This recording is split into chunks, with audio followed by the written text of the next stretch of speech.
नमो सिंहाणम नमो आयरियाणम नमो उपच्छायाणम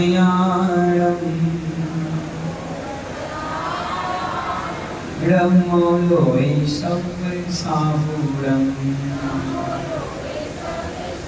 जय बोलिए अनंतान सिद्ध परमेश्वरी भगवान की, परम पूज्य आचार्य गुरुवर विराट सविता महाराज की, शिवानी माता की जय। बोली बरसो वाले बाबा की।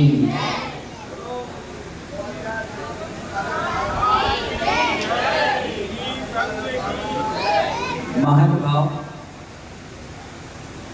जीवन में हर चीज का इलाज है। क्या कहा मैंने? जीवन में हर चीज का इलाज है, लेकिन वहम का इलाज नहीं है। किसका इलाज नहीं है? वहम। यानी कोई व्यक्ति किसी के कान में कुछ कह जाए और व्यक्ति बिना देखे बिना परखे विश्वास कर ले कि हाँ होगा, उस चीज का इलाज नहीं। ऐसे एक बहुत अच्छी घटना आपको सुनाते हैं। गुरु भक्ति आनंद की यात्रा है। हुआ क्या कि बीरबल, अकबर सब बैठे हुए थे, अपने राजपाट की तैयारियां व्यवस्थाओं में लगे हुए थे।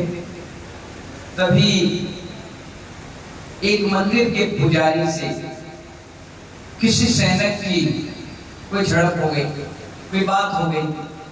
उस सैनिक ने मन ही मन सोचा ये बहुत बेकार व्यक्ति है और इसको सबक सिखाएंगे।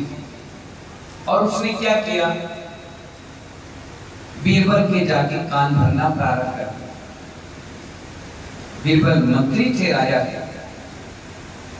रत्नों में एक रतन थे, बहुत ज्ञानी थे, बुद्धिमान थे। उनके अकबर और बीरबल के किस्से तो तुमने खूब सुन रखे होंगे, पढ़े भी होंगे।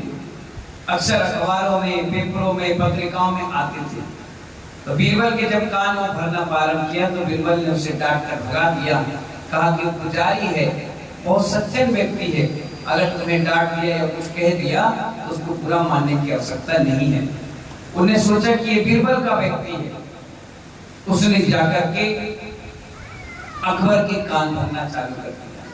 कहने लगा, जापना, हमारे इस गांव में एक ऐसा व्यक्ति है जिसकी सुबह सुबह शक्ल देख लो तो सारे काम बिगड़ जाते हैं। अखिलेश क्या कहा?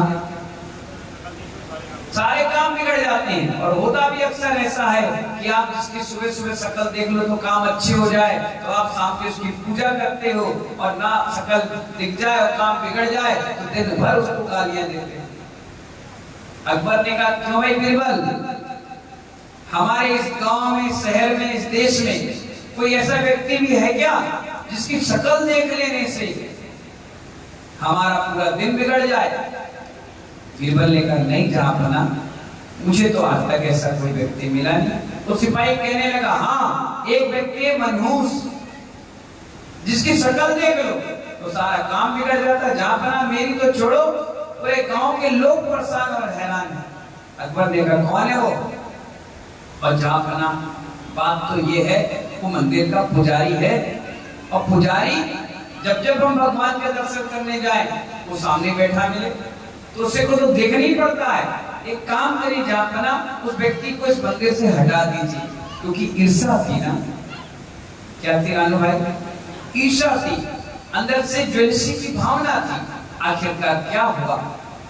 अकबर ने कहा उसको बुलाया जाए। बीरबल ने कहा, जापना, वो बहुत बुजुर्ग व्यक्ति है, सज्जन व्यक्ति है, भगवान का भजन कीर्तन करता है और उससे जो थोड़ी बहुत आमदनी हम देते हैं उससे अपना जीवन यापन करता है। हमें दया का भाव रखना चाहिए।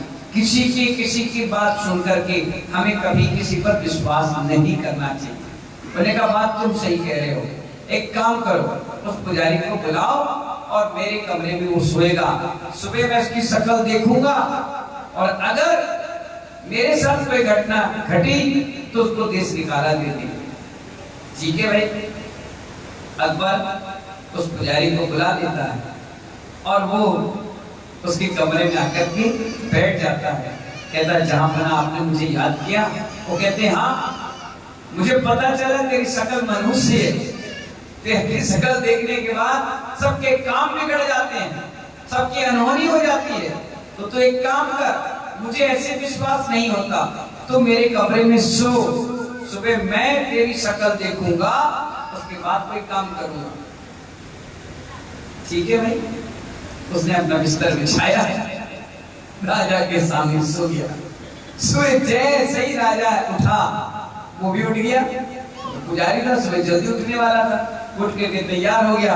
राजा ने पुजारी की शक्ल देखी और पुजारी ने राजा की शक्ल देखी।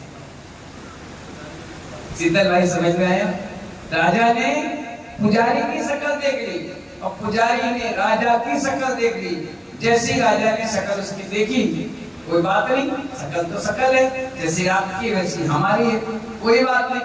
राजा उठ करके गया, वैसे उसके कान में खबर आई कि आपके पड़ोसी राजा ने अपने सैनिकों के साथ हमारे इस किले पे कब्जा कर लिया। राजा हैरान हो गया। सुबह का नाश्ता पानी भोजन छोड़कर सीधे रणनीति की तैयारी में लग गया। जैसी रणनीति बनने लगी, इतने में रानी बीमार पड़ गई। रानी बीमार पड़ गई, रानी को देखने गया, शाम हो गया। उसने, जो व्यक्ति ने कान भरे थे सिपाही ने, उस शाम के तुरंत देखा कि हाँ, बोले लोहा गर्म है, हथौड़ा मार दो। तुरंत बीरबल के राजा अकबर के पास पहुंचा और कहने लगा, देखो राजा, मैं कह रहा था मनुष्य है, मैं कह रहा था आपसे, इस व्यक्ति की शक्ल ही बेकार है, इस व्यक्ति की पूरी चीजें खराब है, आप इसको देश निकाला दे दो। देखिए सुबह आपने शक्ल देखी, सैनिकों ने चढ़ाई कर दी। इसकी शक्ल देखी, आपकी इतनी प्यारी पत्नी मार पड़ गई। और तीसरी बात, सुबह से आप शाम तक भोजन नहीं कर पाए। हाँ, मैंने कहा ना, बहन का इलाज नहीं। क्या नहीं? बहन का इलाज नहीं है।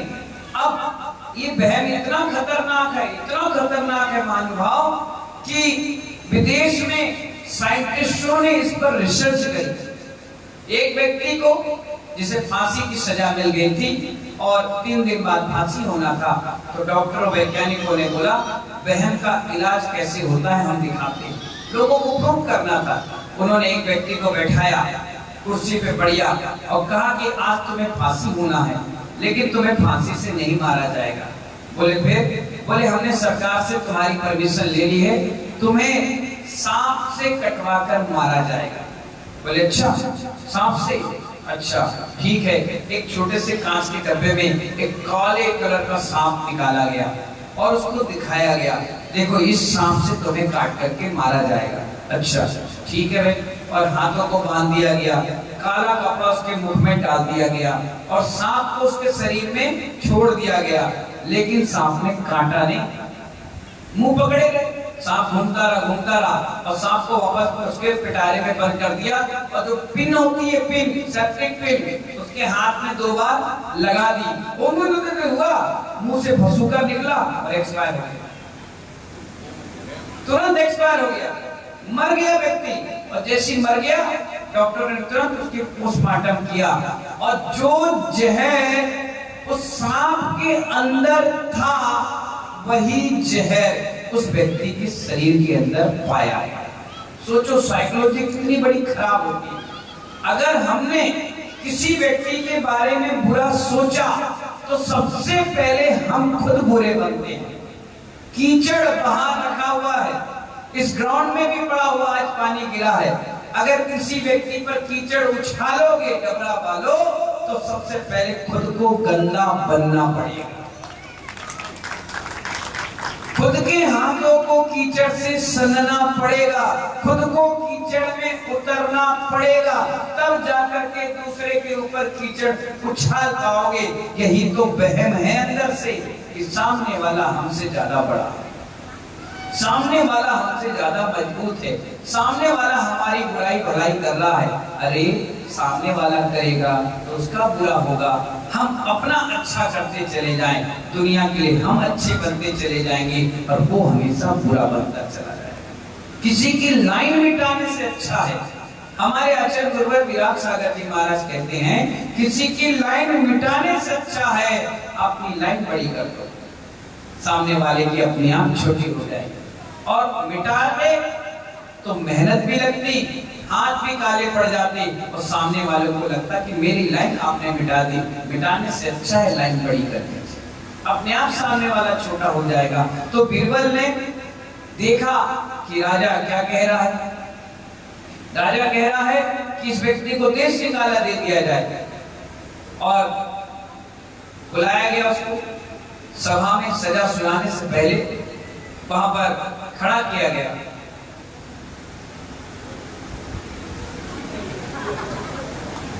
खड़ा किया गया, बीरबल हंसने लगे, वो पुजारी भी जोर जोर से हंसने लगा। राजा अकबर कहने लगा, क्यों बीरबल, तुम क्यों हंस रहे हो? बीरबल ने कहा, एक पुजारी से पूछो। पुजारी से पूछा गया, तुम क्यों हंस रहे हो? उन्होंने कहा, जहां बना आपने मुझे देश निकाले की सजा क्यों दी? तुम मनुष्य हो, तुम्हारी शक्ल देखी तो युद्ध हो गया, तुम्हारी शक्ल देखी तो पत्नी बीमार हुई, तुम्हारी शक्ल देखी तो सुबह का भोजन शाम के मिला और शाम का भोजन तो नहीं मिला, इसलिए तुम मनुष्य। बोलने का नहीं था बना, जो सजा मुझे मिल रही है वो सजा आपको भी मिलनी चाहिए। बोले मुझे क्यों मिलनी चाहिए? बोले मैं कल तक भगवान के नजदीक बैठ कर के पूजा करता था, सुबह उठकर उनकी शक्ल देखता था और मेरा दिन आराम से बीतता था। मैं सुबह उठकर के तुम्हारी शक्ल देखा तो आज मुझे देश निकाला मिल गया। तो मनुष्य मैं हुआ या तुम? राजा बोला, अरे बाप रे, ये बात तो मैं सोचने भूल गया था। नहीं, गलती हो गई हमसे। बीरबल ने कहा, जहां बना किसी के ढोर के कोसने से बेलौवा नहीं मरते। किसी के कहने से कोई कुछ आगे बढ़ जाए और नीचे हो जाए कभी नहीं होता। लोग कहते हैं ना, बिल्ली रास्ता काट जाए तो अब शकुन होता है। जिसका जब बुरा होना होता है ना, तो तुम भी रास्ता काट जाओ तो बुरा हो जाए। किसी के रोकने से, टोकने से, बोलने से, ये तो पुण्य की महिमा होती है। जब कर्म का उदय आता है तो हमारी सारी चीजें विपरीत हो जाती हैं। हजार बार मना करते हैं माँ बाप को कि ये लड़का सही नहीं है, हजार बार मना किया जाता है लड़की सही नहीं है। जब कर्म का उदय आता है, सहयोग व्यवस्था बैठती है, तो उसी घर में शादी होती है। अब वो लड़की आ जाती है, लड़ मरती है, झगड़ जाती है, मर जाती है, जेल चले जाते हैं, बदनामी हो जाती है। ये सब कर्म के उदय। अब आप कहो कि लड़का बेकार है, कोई कहे कि जाति बेकार है, कोई कहे काय के लिए लव मैरिज करी, काय के लिए तुमने नहीं माना। ये सारा संयोग और वियोग है। 20 साल बाद संयोग आना था डबरा चातुर्मास का, तो 4 साल से आपने प्रयास किया। कोरोना बहाना था, आना नहीं आना बहाना था, लेकिन इस बार संयोग ऐसा बैठ गया कि आपका सिंपल चढ़ाना था और हमारा मन भी बन गया कि चलो इस बार डबरा चातुर्मास करते हैं। और जैसी बरासों वाले बाबा के चरणों में पहुंचा तो वहां से भी एक ही आवाज निकल कर आई, दिल की पुकार आई कि इस बार धर्म नगरी डबरा में जाकर चातुर्मास करो। और चातुर्मास में खूब बच्चों को सिखाओ, पढ़ाओ। हो सकता है और कोई साधु आते तो मैं गारंटी से कह सकता हूँ आपको एक टाइम प्रवचन देते, दोपहर के स्वाध्याय कराते और कहते हाथ जोड़ो और पीछा छोड़ो। हमने 2 क्लास एक्स्ट्रा पढ़ाई। ये भाई साहब हमसे कहते हैं, ये हमारे आयोजक महोदय कहते हैं इतनी मेहनत आप मत करो। मैंने कहा देखो भैया, साधु मेहनत करता रहेगा तो इनके बीज पर पानी सिंचित करता रहेगा। अगर किसान जोत करके बीज डाल करके खेत को देखने नहीं जाएगा तो कोई भी प्यारी सी जनता को ठग लेगा, कोई भी उस अनाज को तबाह कर देगा, खराब कर देगा। इसलिए सुबह से लेकर शाम तक मुझे बहुत प्यारी बात लगी हमारे पवन मामा की। कह रहे महाराज श्री, जैसे आप आए सुबह उठने का समय बदल गया, दोपहर का चलने का ढंग बदल गया, शाम के खाने का समय बदल गया। यही तो चंद्रमास की सबसे बड़ी उपलब्धि है कि भैंसुर सागर ने आपसे त्याग करने नहीं बोला, और आपने स्वयं ऐसा अपना समीकरण बैठा लिया कि आपका त्याग में जीवन बन गया।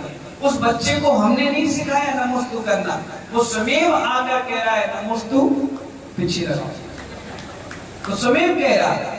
यही चतुर्मास की सबसे बड़ी उपलब्धि है।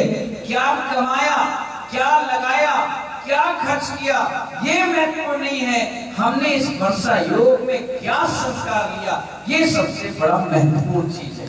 हमारे बच्चे बच गए, हमारा परिवार संगठित होगी, हमारी समाज एकजुट हो गई, यही महानुभाव सबसे बड़ा संदेश इस वर्षा योग का है।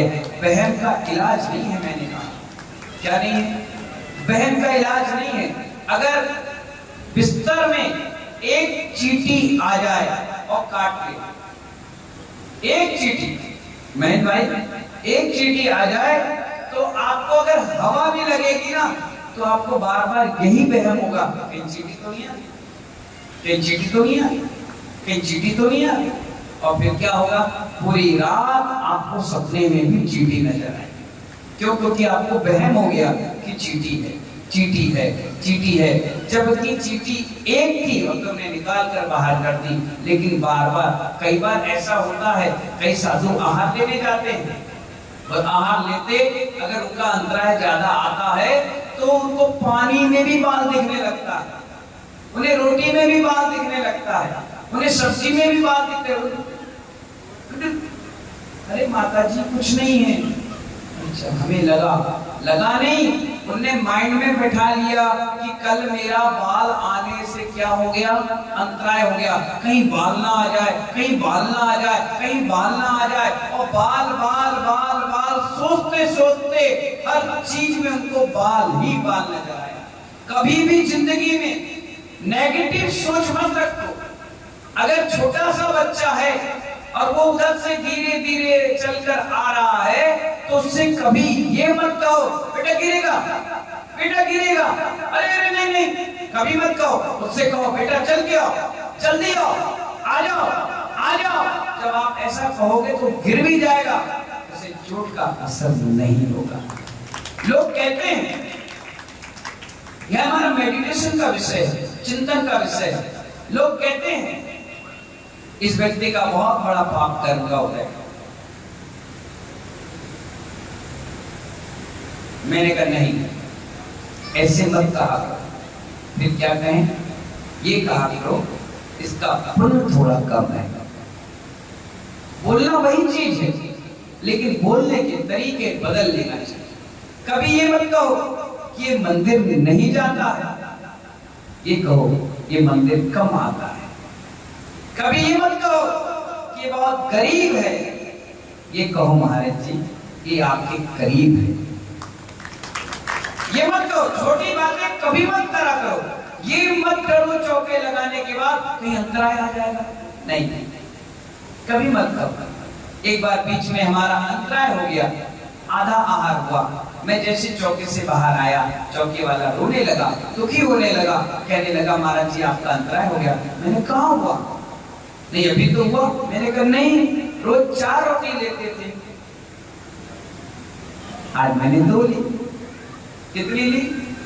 अगर तुम मुझे अंतराय में डाल दोगे तो दिन भर मेरी मानसिकता बन जाएगी, आज अंतराय हो गया, आज अंतराय हो गया, आज अंतराय हो गया, और दिन भर मेरा जो उत्साह है वो धीरे धीरे डाउन हो जाएगा। इसलिए कभी अंतराय हो जाए तो ये नहीं कहता कि अंतराय हो गया, ये मैं कहता हूं कि आज मेरे भाग में इतना ही लिखा, आज मेरे पुण्य में इतना ही था, जो मुझे भोग की सामग्री इतनी ही मिली। इसलिए हमेशा कभी छोटी सोच नहीं रखो, हमेशा बड़ी सोच रखो। कभी किसी को गिरते हुए मत कहो, हमेशा उठाने का प्रयास करो। और जब उठता हुआ प्रयास होगा तो आज वो उठा है तो कल तुम्हें वो उठाएगा, परसों कोई और उठाएगा, नरसों कोई और उठाएगा, और ऐसे उठते उठते समाज बहुत बड़ी स्थापित हो जाएगी। और महानुभाव, हमारी जैन समाज बहुत संगठित और मजबूत समाज है।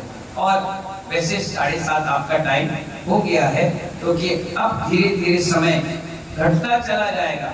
और क्या होगा समय, क्योंकि रात भी हो जाती है ना, अंधेरा भी हो जाता है। इसीलिए सभी को मेरा बहुत बहुत आशीर्वाद है। मुझे बड़ी खुशी मिल रही है कि जितनी तादाद में मुझे लोग चाहिए उससे 4 गुना लोग आ रहे हैं अपने आप। आज बहुत जबरदस्त पानी गिरा, फिर भी लोग सुनने के लिए आए। मैंने कहा पानी गिरा फिर भी, बोले हमने सोचा कोई नहीं आएगा, हम अकेले पहुंच जाए, कम से कम महाराज के पास बैठ के बात तो कर लेंगे। मैंने कहा बहुत अच्छा। मालूम एक बार क्या हुआ, एक मंदिर था, एक व्यक्ति को एक साधु ने कहा कि उस मंदिर में जाकर दीपक जलाकर आया करो, तुम्हारी मनोकामनाएं पूर्ण हो जाएंगी। 45 दिन का नियम दे दिया और गांव में मंदिर था करीब करीब 20 किलोमीटर। वो आदमी सुबह सुबह अपने सारे काम करने के बाद साइकिल उठाता था और वो दीपक जलाने जाता था।